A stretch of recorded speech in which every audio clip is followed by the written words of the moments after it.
Muita gente acha que a justiça criminal é um labirinto, né? Mas a verdade é que ela funciona mais como um mapa. Um mapa bem preciso, aliás, que hoje a gente vai aprender a ler juntos. É esse mapa que guia cada passo, definindo onde um crime se julga e qual lei se aplica. Para a gente começar, vamos pensar nesse quebra-cabeça aqui. Imagina a cena: um pacote-bomba é enviado do Brasil, mas ele explode lá na Argentina. E aí, quem é que julga esse caso? A resposta para isso já é o primeiro traço no nosso mapa e mostra por que cada linha dele foi desenhada com tanto cuidado. E a resposta, como eu disse, tá toda aqui. A lei não age no escuro, sabe? Ela usa coordenadas. É como se fosse um GPS e um calendário, só que pro mundo da justiça.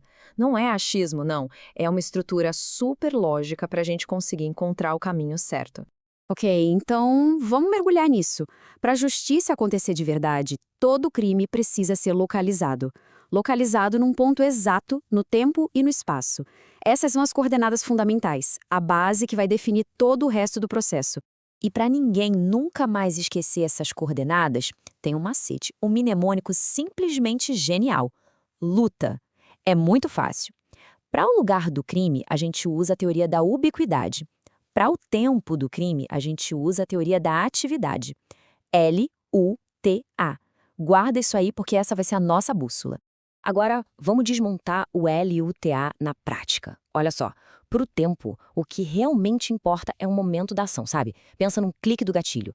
É isso que vai definir qual lei se aplica, se a pessoa era maior de idade ou não. Agora, para o lugar, a lei é mais abrangente. Vale tanto onde a ação começou, quanto onde o resultado aconteceu. E é isso que define qual país, qual tribunal vai ter a competência para julgar. Essa comparação aqui deixa tudo preto no branco. No tempo, o foco total é na ação. Pensa assim, um jovem atira em alguém um dia antes de fazer 18 anos. A vítima, infelizmente, morre dias depois. Mesmo assim, ele vai responder como menor de idade. Por quê? Porque a ação dele aconteceu quando ele ainda era menor. Fim de papo. Já no lugar, a ubiquidade é como se fosse uma rede de pesca. Lembra daquele hacker lá na história que invade um servidor aqui no Brasil? Pois é, a lei brasileira alcança ele, porque o resultado do crime aconteceu aqui. São duas teorias diferentes, com duas funções vitais para a justiça. Bom, com as coordenadas de tempo e espaço já definidas, a gente vai para uma parte fascinante do nosso mapa. A ideia de que a lei pode ser uma máquina do tempo capaz de viajar ao passado para alterar destinos. Essa frase é muito potente, né? E ela resume um princípio fundamental. Normalmente, a lei só olha para frente. Mas a lei penal, ela é diferente. Ela tem essa capacidade única de olhar para trás, com um senso de humanidade, para beneficiar alguém, para corrigir excessos.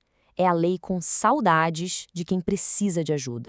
E a regra dessa viagem no tempo é bem direta, na verdade. Surgiu uma lei nova mais severa, ela nunca vai retroagir para prejudicar alguém.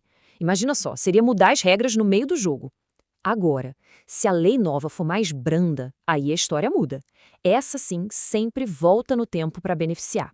Ela pode reduzir uma pena que está sendo cumprida ou até mesmo apagar um crime que deixou de existir, limpando a ficha de quem já foi condenado. Só que, como em quase tudo no direito, toda regra tem suas exceções.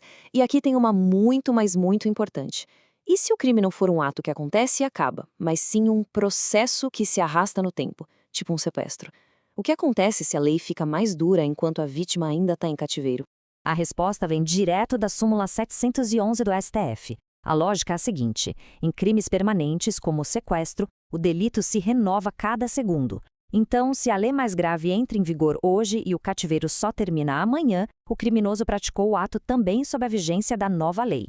O ponto crucial é esse: não é a lei retroagindo para prejudicar, é a aplicação imediata da lei a um crime que ainda está acontecendo.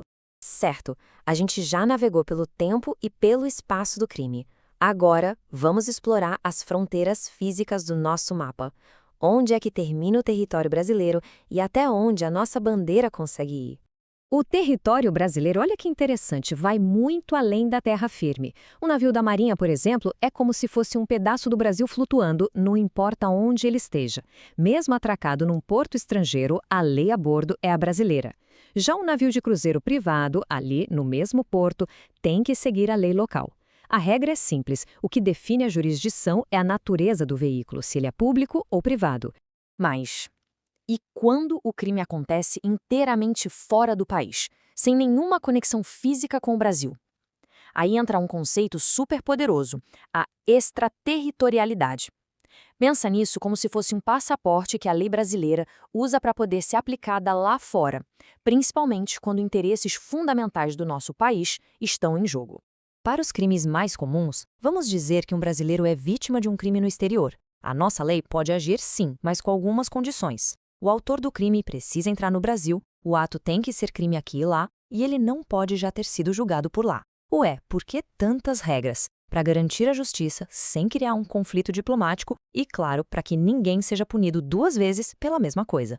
Bom, a gente já navegou pelo mapa, já vimos as coordenadas de tempo e espaço, agora chegou a hora de colocar o crime debaixo de um microscópio.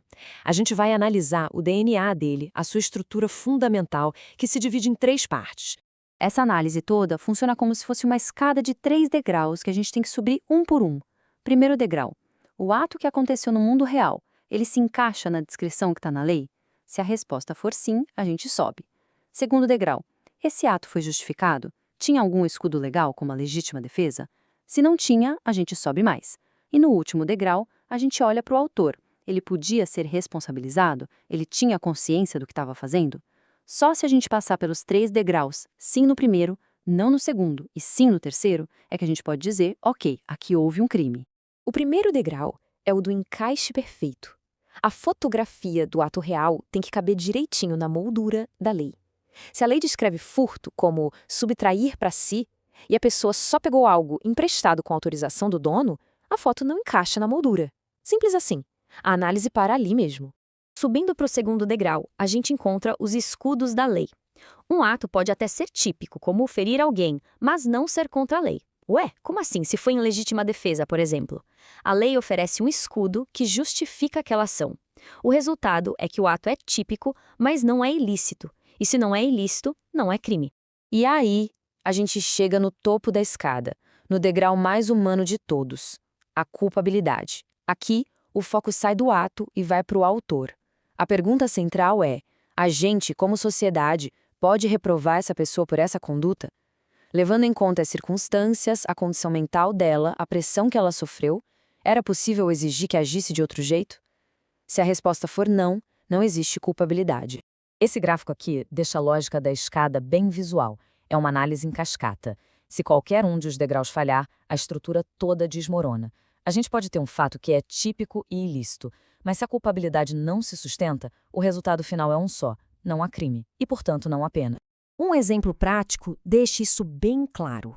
Uma pessoa que, por uma doença mental grave, não tem a menor capacidade de entender que o seu ato é criminoso, ela falha no degrau da culpabilidade. A consequência, então, não é a prisão, que exige essa reprovação, mas sim uma medida de segurança, que foca no tratamento. A resposta do sistema muda completamente. E aqui a gente chega no ponto central de toda essa nossa jornada. Esse mapa, com suas coordenadas de tempo, de espaço e essa escada de análise do crime, nada disso existe por acaso. Ele é a garantia de que o poder imenso que o Estado tem de punir não seja usado de forma arbitrária. É um mecanismo de precisão desenhado para proteger a liberdade e para garantir que a justiça seja uma operação técnica e não um ato de vontade.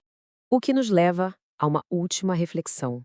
O nosso mundo muda cada vez mais rápido, né? A gente já fala de crimes no metaverso, de decisões tomadas por inteligência artificial, de desafios globais. Se a lei é um mapa e todo mapa precisa ser atualizado para não ficar obsoleto, a grande questão que fica é: quem é que está desenhando os novos territórios da justiça?